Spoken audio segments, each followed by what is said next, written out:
চাওক আমি বড়ো দুইটা ৰাজনৈতিক দল তেওঁলোক যদি এক হয় সেইটোতো অসমৰ কাৰণে ভাল খবৰ গতিকে সেইটোত আমি আদৰণীয় জনাম বিজেপি ক্ষতি নকৰে কাৰণ বিজেপিয়ে সদায় সকলোৰে লগত মিত্ৰতা কৰি চলে আৰু তেওঁলোক দুইটা দল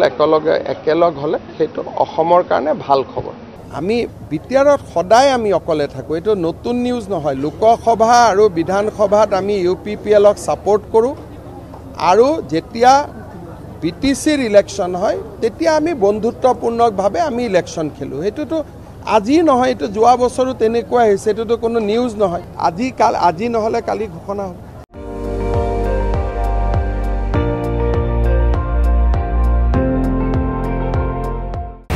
আপুনি চাই আছে ND24 সৰ্বশ্ৰেষ্ঠ নহয় সৰ্বোত্তমৰ দৌৰা